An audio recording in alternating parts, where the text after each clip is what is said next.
आज मैं Islamabad high court में पेश हुआ अपनी प्री अरेस्ट बेल की कॉन्फर्मेशन के लिए,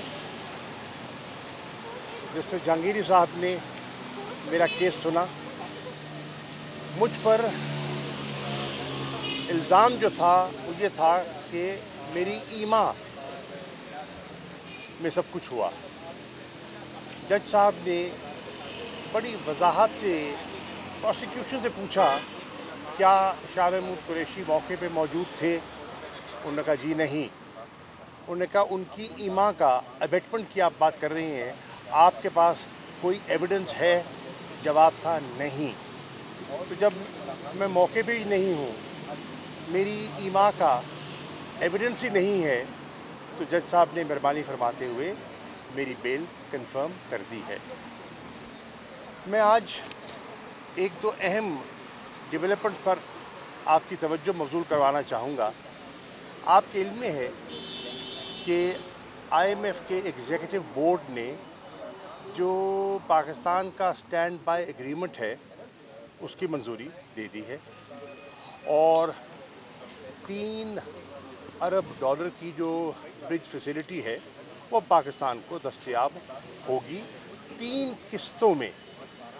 अब 3 किस्तों के अंदर जो काबिले गौर चीज़ है, एक तो है उसका फाइनेंशियल, लेकिन उसकी एक पॉलिटिकल पहलू भी मुझे दिखाई दे रहा है। और वो क्या है? और वो ये है कि 3 किस्तें होंगी। पहली किस्त मिलेगी मौजूदा हुकूमत को, दूसरी किस्त मिलेगी केयर टेकर सेटअप को, और तीसरी किस्त मिलेगी इलेक्टेड गवर्नमेंट को। यानी कि इस फैसले में इंतखाबात को एक बड़े सटल तरीके से परो दिया गया है और ये काबिले गौर और काबिले जिक्र चीज है। एक नंबर 2, अब तो खुद पीपल्स पार्टी कह चुकी है कि उन्होंने, और वो काबीना का हिस्सा है, हुकूमत का हिस्सा है, काबीना ने फैसला करना है, और वो कह रहे हैं कि हम काबीना से दरख्वास्त करने जा रहे हैं कि 8 अगस्त को असेंबलियां तहलील कर दी जाएं। अगर ऐसा होता है तो फिर आइन की रूह से 90 दिन के इंतखाबात की पीपल्स पार्टी ख्वाहिश रखती है। वज़ीर-ए-आज़म शहबाज शरीफ ने कल अपने खिताब में कहा कि उनकी हुकूमत 14 अगस्त को ख़त्म हो जाएगी।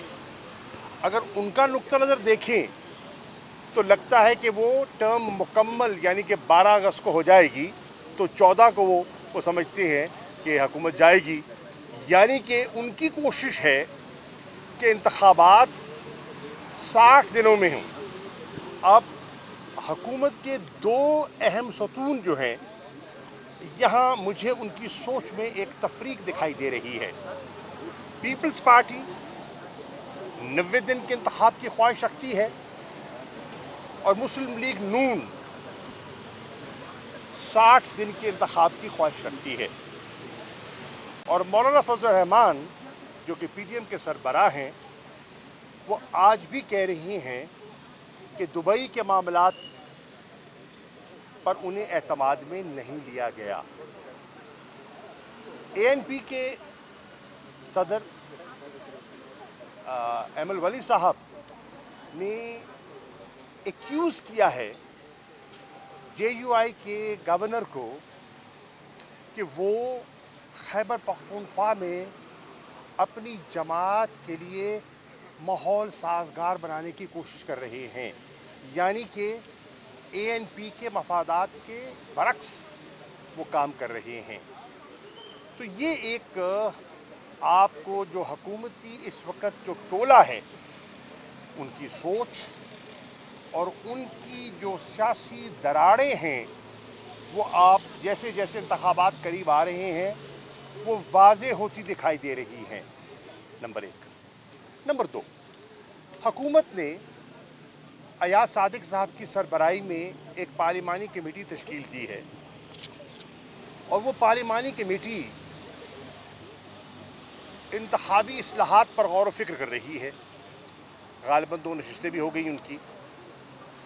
جو اخبارات میں میں نے پڑھا ہے اور میڈیا سے مجھے آگاہی حاصل ہوئی ہے، اس کمیٹی کے سامنے 73 کے لگ بھگ ترامیم رکھی گئی ہیں اور اس پر تبادلہ خیال ہو رہا ہے.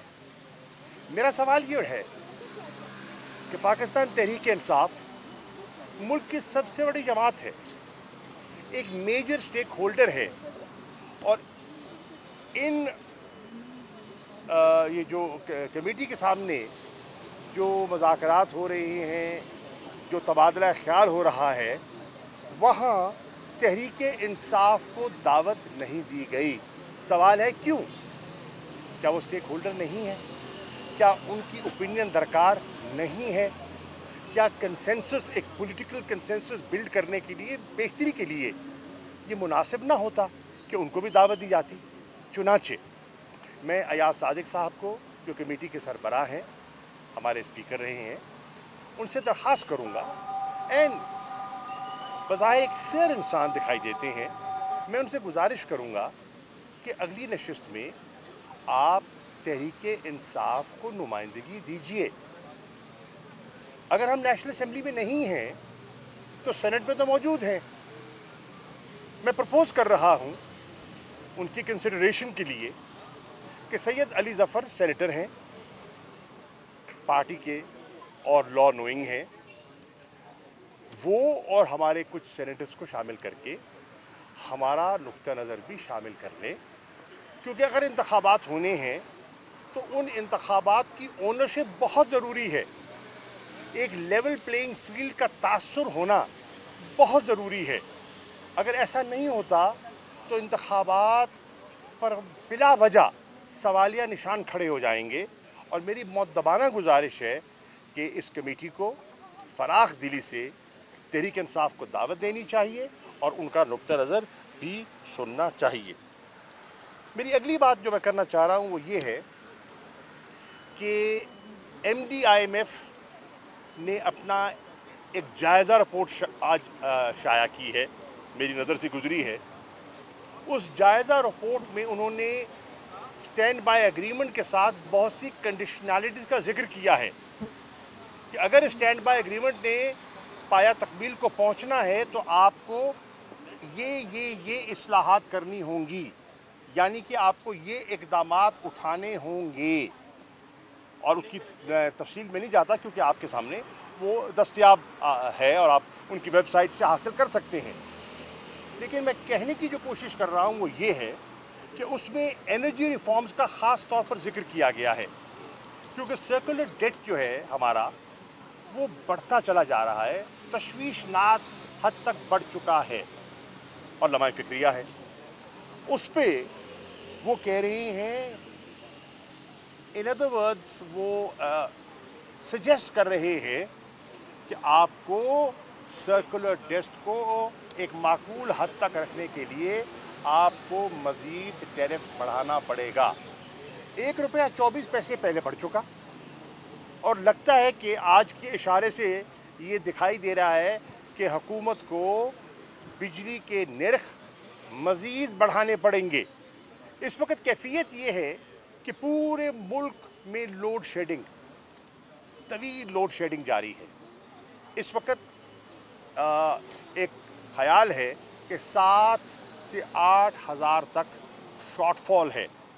اس کا نتیجہ یہ ہے کہ گھنٹوں کی لوڈ شیڈنگ ہو رہی ہے شہروں میں، اور دیہات میں تو بجلی جاتی نہیں، کبھی کبھی آتی ہے. 12 14 گھنٹوں کی اس گرمی کے عالم میں، اس حبس کے عالم میں لوگ جو ہے وہ لوڈ شیڈنگ برداشت کر رہے ہیں، اور اس کے اوپر مزید جو ہے ٹیرف بڑھانے کی انہیں نوید سنا دی گئی ہے. مجھے افسوس سے کہنا پڑ رہا ہے اس حکومت نے بہت تاخیر کی، اور یہ سٹینڈ بائی ایگریمنٹ اگر ان میں یکسوئی ہوتی تو آج سے 8-9 ماہ پہلے یہی رزلٹ آ جاتا جو آج آیا ہے. مفتاح اسماعیل صاحب اور ڈار صاحب کی سوچ کی خلیج جو ہے وہ آپ کے سامنے ہے، اور ڈار صاحب को रिट्रीट करना पड़ा। और जो मिफ्ता इस्माइल कह रहे थे, आज लगता है उनकी बात में ज़्यादा वज़न दिखाई दे रहा है। वो भी नून के थे, ये भी नून के हैं, वो भी वज़ीर ख़जाना थे, ये भी वज़ीर ख़जाना हैं। मेरी नज़र में डार साहब ने ताख़ीर करके मईशत को मज़ीद दुश्वारियों से दो चार किया है। हमारा रुपया मज़ीद गिरा है, डिप्रिशिएट हुआ है, और अब तो ऑब्वियसली एक्सचेंज रेट जो मार्केट बेस्ड होगा उसका इम्पैक्ट जो होगा वो भी आपके सामने है और आ रहा है, आ चुका है। और बहुत सी जो गोमगो की सूरत थी, जो इंडस्ट्रियल अनसर्टिनिटी और इन्वेस्टमेंट्स के लिए जो आज हुकूमत कोशिश कर रही है कि माहौल बेहतर किया जाए, और दुरुस्त कोशिश है, पाकिस्तान को इन्वेस्टमेंट्स की ज़रूरत है। और एक अच्छा पेशरफ्त है कि काउंसिल बनी है जो कि इन्वेस्टमेंट्स के रास्ते में रुकावट है उसको दूर करती है। मैं उसके हक में हूं, मैंने इसको देखा है, and I think that's a good initiative. इसी तरह मैं समझता हूं जो ज़राअत के पेशे में पाकिस्तान की प्रोडक्टिविटी को बढ़ाने के लिए जो कोशिश की जा रही है, ये भी एक पॉजिटिव स्टेप है। तहरीक इंसाफ जो मुस्बत चीज़ है उसको रद्द कभी नहीं करेगी। हमारा मफाद इस मुल्क के मफाद से जुड़ा हुआ है, और जो पाकिस्तान की आवाम की बेहतरी है, अगर उसकी तरफ कोई भी कदम लेता है तो हमें फराख दिली से उस मुस्बत कदम को अपनाना चाहिए, उसकी तायीद करनी चाहिए।